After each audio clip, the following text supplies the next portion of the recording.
ሰላም ሰላም እንዴት ናችሁ? እኔ ደህና ነኝ፣ እግዚአብሔር ይመስገን። ዛሬ የገጠመኝ ነገር ልነግራችሁ ነው። ዛሬ የገጠመኝ ነገር ምን መሰላችሁ? ሁለት ኢትዮጵያኖች አገኘሁ። እነሱን የሚያገኘሁት የአንድ የልጆቹ ልደት ነበረና የትምህርት ቤት ልደት ነበረ። ትምህርት ቤት ልጆቹ ልደት ካለ ሀገር ስደት ላይ ያላችሁ ታውቃላችሁ፣ አንዳንድ ፓርት ሲያረጉ የጓደኞቻቸውን ይጠራሉ። በዛ ነው ሄር ነው የትምህርት ቤት የኛ ልጆች ነበሩና ጓደኛ ነበረች የነሱ ልጅቷ ሄር ነው። ሁለት ኢትዮጵያኖች አገኘው። ሁለት ኢትዮጵያኖቹ ግን ቋንቋቸው የተለየ ነው። ግን ሁለቱም ኢትዮጵያ ናቸው። ተገናኘን። ፓርቲ ነበረ፣ እዛ ጋር ድግስ ነበረ። አንዷ ሹፌር ናት። ልጆቹን በመኪና ነው ይዛ የመጣችው። አብሮ የመጣችው ደግሞ ያው ቤት ውስጥ ነው የምትሰራው፣ ምግብ ነው የምትሰራው አለችኝ። ሁለቱ ሲያጫውቱኝ ማለት ነው። ግን እዛ መሀል ያየሁት ነገር ቢኖር ማለት ነው ኢትዮጵያኖቹ ሁለቱም አይዋደድም። እኔ በተለይ በክፋት ልክ ትልቅ ቂም ያዘችው ቤት ውስጥ የምትሰራው ምግብ የምትሰራው ሰራተኛ ነች። ግን ሁለቱም ኢትዮጵያ ናቸው እና እሷ ነች ያወራችኝ። ምክንያቱም ሰላም እንባባላለን። ያው አሰሪ ያልነበሩም ልጆች ነበሩ። ችግር የለም ልጆች ይጫወታሉና ያቺ ደግሞ ሹፌሯ በጣም ታዛዝናለች። ዝቅ ብላ ነው የምትሰራው። ዝቅ ብላ ነው መኖር የምትፈልገው። አንዳንዶቹ አስቡ።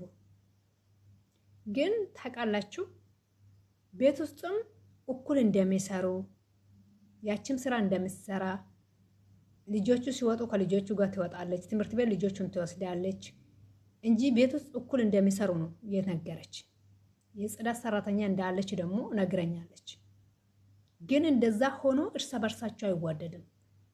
እንደዛም ሆኖ በመጥፎ የእሷ ስም የምታነሳው ያቺ ቤት ውስጥ የምትሰራው ሰራተኛ ነች። መጨረሻውን ግን እኔ ክፋቱን ያየሁት እሷ ላይ ነው። አያችሁ፣ እውነት ለመናገር ማለት ነው አንዳንድ ጊዜ የራሳችን መጥፎ ለማደበቅ ብለን የሰውን ስም እናጠፋለን።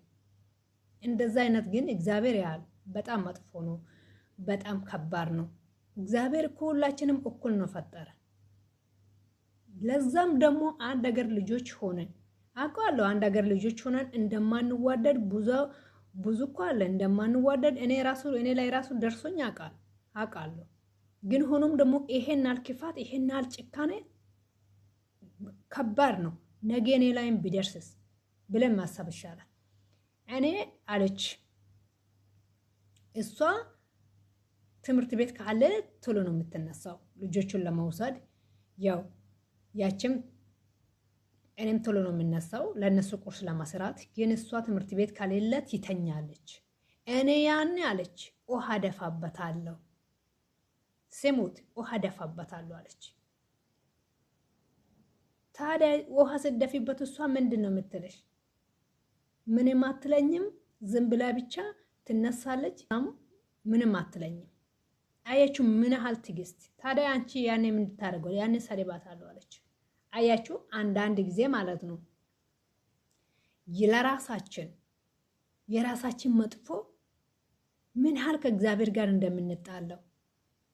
ታዲያ አንቺ ለምንድን ነው እሷን የምትመጪው? ለምንድን ነው ውሃ የምትደፊበት? ለምንድን ነው የምትሰሪው ያልኳት? ለምን ለእሷ ደሞዝ ትልቅ ነው የሚከፈለው። እንደዛ ደሞዝ የተከፈለለት እሷ እንደኔ ያሰራ። አያችሁ እሷ እኮ ለፍታ እኮ ነው ትናንትና እኮ ዝቅ ብላ ሰርታ ዝቅ ብላ ተምራ እኮ ነው እንጂ ዛሬ ተነስታ ብቻ ሹፌር ሆና አይደለም። ተነስታ ብቻ መኪና ይዛ የነደች አይደለም። ዋጋ ከፍላበት ነው። እዛ ቦታ ለመድረስ ትልቅ ዋጋ ያስከፍላል። እሷም ዛሬም ግን ያ ዋጋ ከፍላ እዛ ቦታ ደርሰ ዛሬም ለነገ ብለ ዝቅ ብላ ስድቡን ችላ ውሃውን የደፋችበት ትኖራለች። ስንታችን ነን ይሄንን የምንችለው? በጣም ከባድ አይደለም? በጣም ከባድ ነው።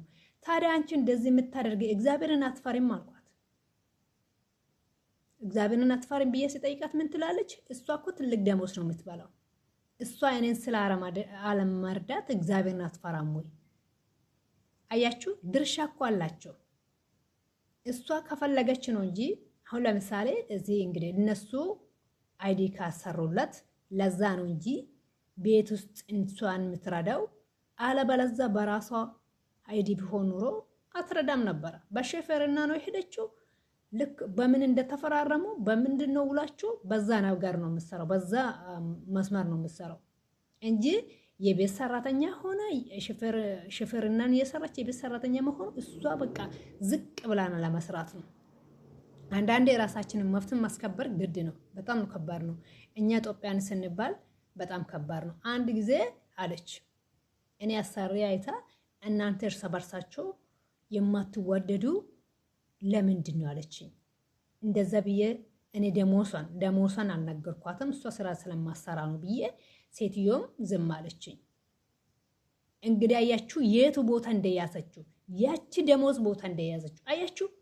ገንዘብ እኮ ቀሪ ነው። እኔ እንደምሞት አውቅ ይኖራሉ፣ ግን ለመኖር ብዬ እሰራለሁ። ለመኖር ሰው ብሎ ይሰራል። እንደምንሞትም እናውቃለን አይደለም? ግን ደግሞ ሞታለሁ ብሎ ሰው አይቀመጥም። ሰርቶ ለመስራት ለመኖር ደግሞ ስራ ያስፈልጋል አይደለም? እንደዛ ነው።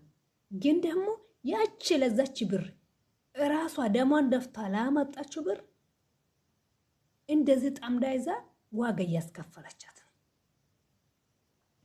መጨረሻ ላይ እኔ አልኳት አንቺ እንደዚህ አይነት ይሄ ላንቺ ነገ አንቺ ላይ ይደርሳል። እንደዚህ አይነት መጥፎ ነገር አትስሪ። ለምንድን ነው እንደዚህ ልንጣላ? በቃ እኔ እውነት መስማት አልፈልግም።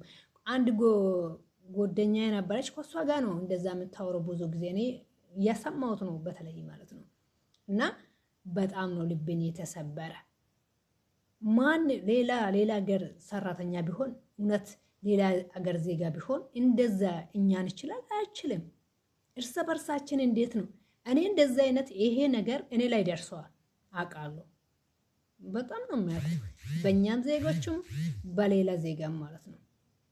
ግን ደግሞ እግዚአብሔር ከተጎዱ ጎን ነው የሚሆነው። እግዚአብሔር እነማቤት እውነት ነው የምነግራቸው። እግዚአብሔር የተጎዳው ጎን ነው የሚሆነው።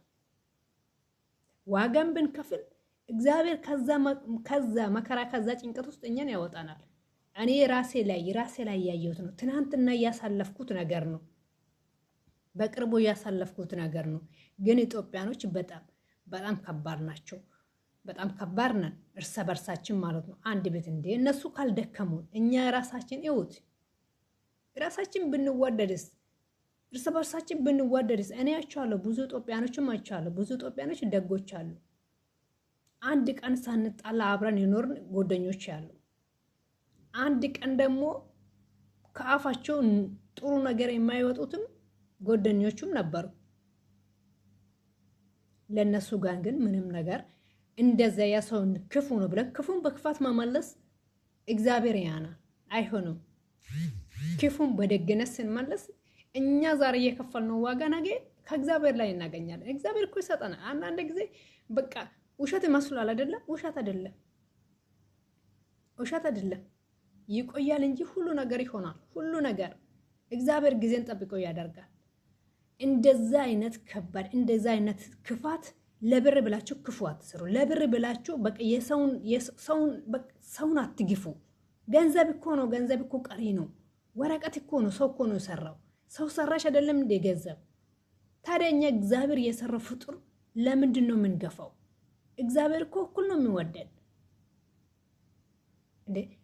እኔ ጓደኞቼ ቤት ከሌሉ ምግብ ካልበሉ ማለት ነው፣ ምግብ ከሰራው ምግብ ካልበሉ ለነሱ አስቀምጬ ነው የምጠብቃቸው። እመቤቴ ፈጣሪ ያና እኔ ውሸት አልናገርም። ምግብ እንኳን ካልበቃ ለራስ ሳልበላ ለነሱ አስቀምጣቸዋለሁ። የሆነ ነገር ፈልጌ እበላለሁ። አያችሁ፣ ለሰው ክፋት አትስሩ።